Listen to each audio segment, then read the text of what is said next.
Hello, this short video is on W.H. Auden's poem Refugee Blues.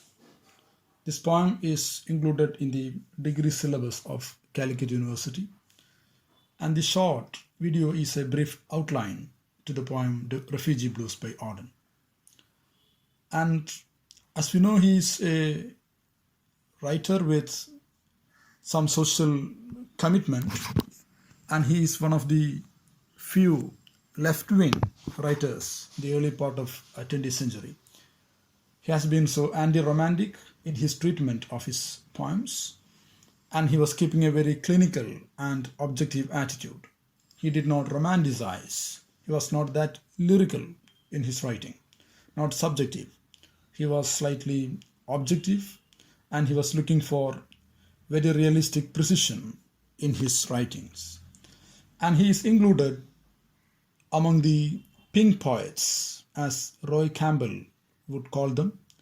And he was one of the writers in the Max Pondy group. Louis MacNeice, Stephen Spender, W.H. Auden, and Cecil D. Lewis. These are the major writers who were oriented towards the social and cultural issues of the time. It is to be noted that his book, The Age of Anxiety, which has become a catchword for the 20th century, and he was awarded Pulitzer Prize in Poetry in the year 1947 for this particular work.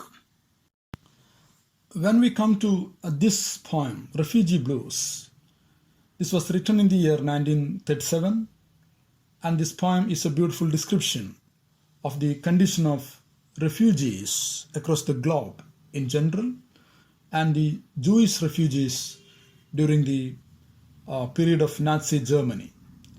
And this poem is written with a particular emphasis on how these refugees are discriminated and agonized in such a very politically disturbing scenario like the Second World War.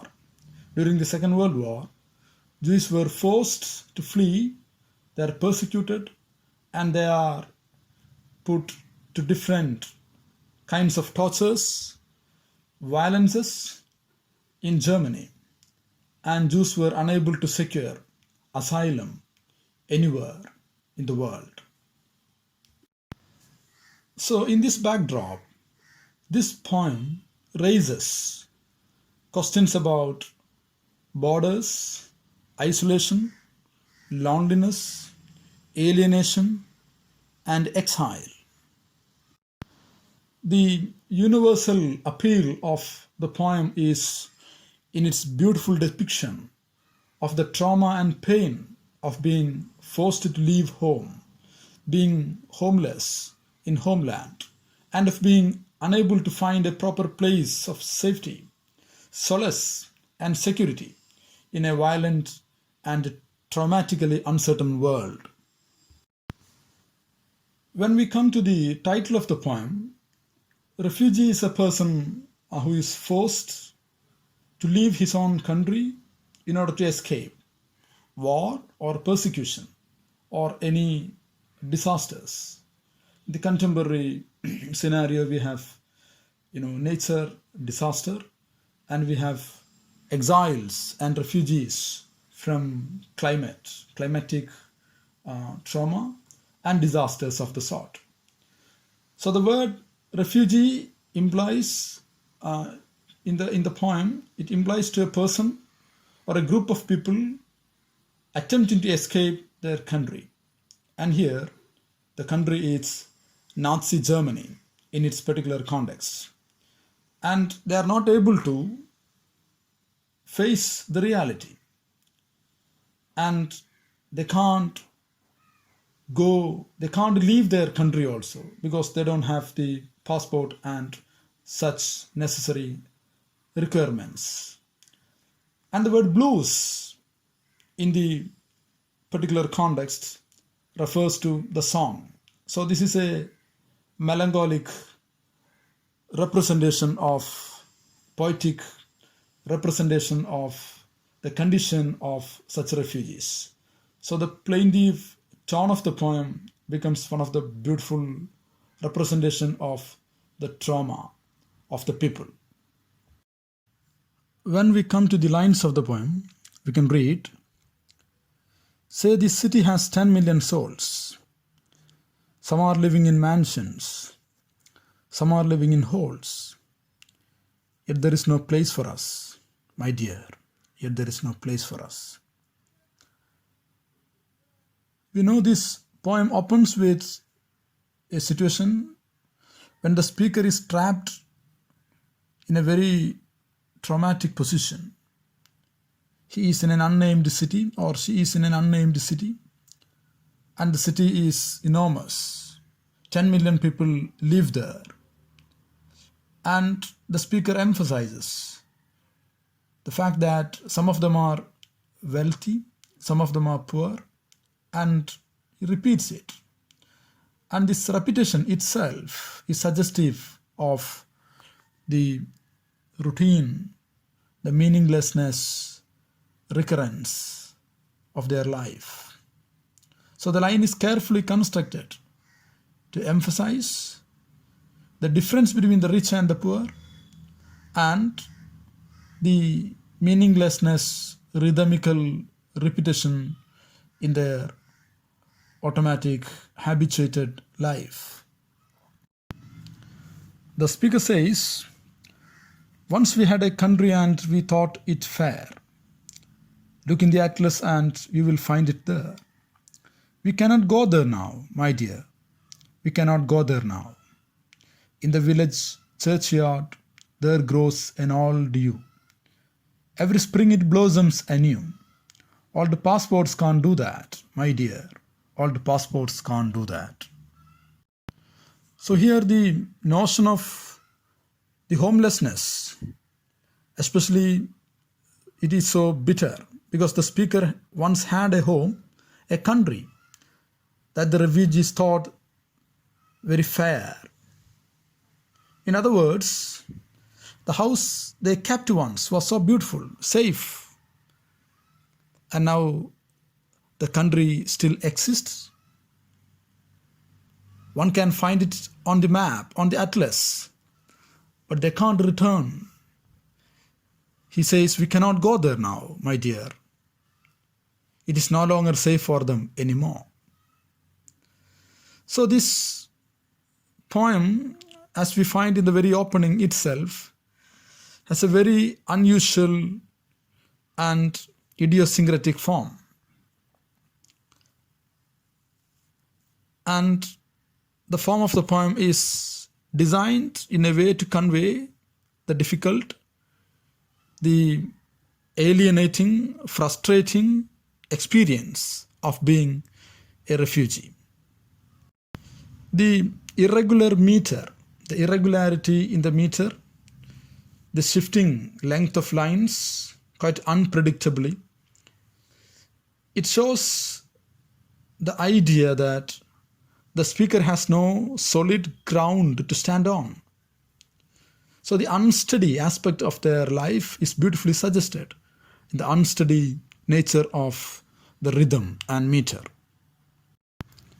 And the third stanza, "In the village churchyard there grows an old yew, every spring it blossoms anew. All the passports can't do that, my dear, all the passport can't do that." This is perhaps one of the most beautiful stanzas in the poem. He is linking together the old and the growing and old, and he is comparing the human condition and the condition of nature. The blossoming is quite natural, and life gets renewed. Everything gets renewed in its natural rhythm, but all the passports can't do that.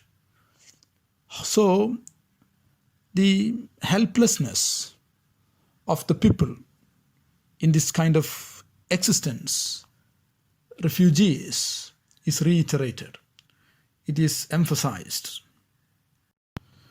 Here, the speaker is meditating On the way, countries like England and United States use different legal technicalities to exclude the Jewish refugees.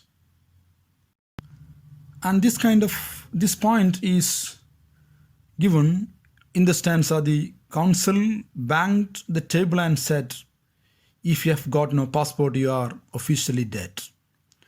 But we are still alive, my dear, we are still alive. The pathos becomes so a pertinent point here. The helplessness is emphasized again. The speaker narrates their condition. Went to a committee, they offered me a chair, asked me politely to return next year. But where shall we go today, my dear? Where shall we go today? Came to a public meeting, the speaker got up and said, if we let them in, they will steal our daily bread. He was talking of you and me, my dear. He was talking of you and me. The committee, they neglect the condition of the refugees, and it is not only hatred that matters, but the fear of, the dearth of resources. But we know that there is plenty of hatred around.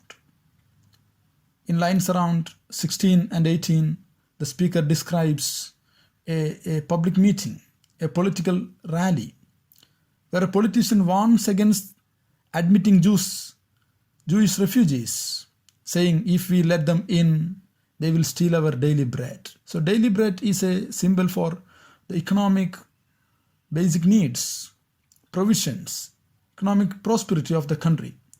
To steal is thus a metaphor where the speaker is suggesting that the Jewish refugees will sap the country's economic resources.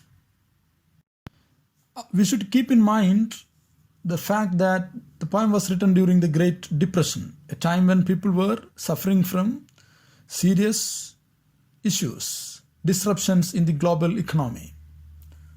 But these disruptions weren't the fault of Jewish refugees from Germany alone, but the speaker is finding fault with them, quite ironically. Let's continue to read. Thought I heard the thunder trembling in the sky. It was Hitler over Europe saying, they must die. We were in his mind, my dear. We were in his mind. So the speaker says that when Hitler was making this kind of a statement, he was keeping the Jewish refugees in his mind. So a poodle in a jacket fastened with a pin, so a door opened, a cat let in, but they weren't German Jews, my dear. But they weren't German Jews. Here, the speaker is emphasizing the point that these Germans, they are willing to help animals than Jewish refugees. Symbolically, they can let cats in. But they evidently value the lives of even pets more than their fellow human beings. And although these people aren't as openly anti-Semitic as Hitler, it comes to much the same thing. Since they are unwilling to help or protect the speaker and other refugees, they share much of the blame for what will happen to them when they return to Germany. Let's read. Went down the harbor and stood upon the quay, saw the fish swimming as if they were free. Only 10 feet away, my dear, only 10 feet away. So this is a bleak picture. The speaker here is trapped between countries, unable to secure an asylum, but he's always terrified of returning to Germany. We see the speaker is wandering down to the harbor and stands on the pier, looking down on the fish swimming around below. And even the fish seems to be free to the speaker. They can swim wherever they want. So the juxtaposition of the free fish and the caught in situation of the speaker becomes a very contrastive tension here. So the kind of freedom is close, painfully close, only 10 feet away, but it is postponed forever. Let's continue reading. Walked through a wood, saw the birds in the trees. These lines again emphasize the freedom that natural world enjoyed. They had no politicians and sang at their ease. They were in the human race. The contrast between the human and the natural, the animal world and the human world. They were in the human race, my dear. They weren't the human race. Dreamed I saw a building with 1,000 floors. The wishful thinking of the speaker. 1,000 windows and 1,000 doors. Not one of them was ours, my dear. Not one of them was ours. Stood on a great plain in the falling snow. 10,000 soldiers marched to and fro, looking for you and me, my dear. Looking for you and me. So let us sum up here. The speaker is probably a German Jew. He's describing a large city which is home to 10 million people, some of whom who are very well off, and they live in luxurious large houses, while some others are living in slums and very poor houses, shabby houses. And here the speaker tells his companions or the reader that there is no place for them. And he nostalgically remembers that they had once a country long ago, and they believed it to be their own home. But now that country is no more. It is so distant to them. And to see it, they have to browse through an atlas. And the speaker knows that they can't go there at all. And we know that the narrator is remarking how every spring the flowers grow anew. An old tree that grows in the village churchyard and mourns to his companion that the old passport can't renew themselves. And he remembers how the country where they wanted to go had rejected them, saying that they were as good as dead if they didn't have updated passports. And it seems that it is their misfortune that they are still among the living, considering his dejected tone as he addresses his companion. He recalls how people had been polite to them, yet couldn't help them because of the politics, and had told them to return next year.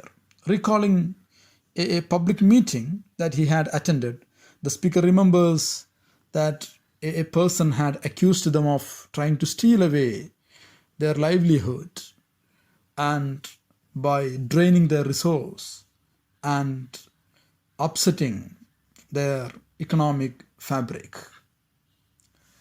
And we see the speaker, the narrator, thinks that he has heard the rumbling of a storm, but it was not a storm.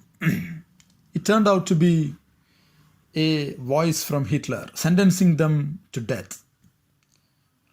And the contrast of the life between man and animal, that again is pictured in those lines. He sees a dog securely wrapped in a warm jacket, and a cat getting inside a car, and the door of which had been held open for it, and considers them fortunate because they aren't German Jews. He notices the fish swimming freely in the water at the harbor and the birds flying in the sky wherever they want.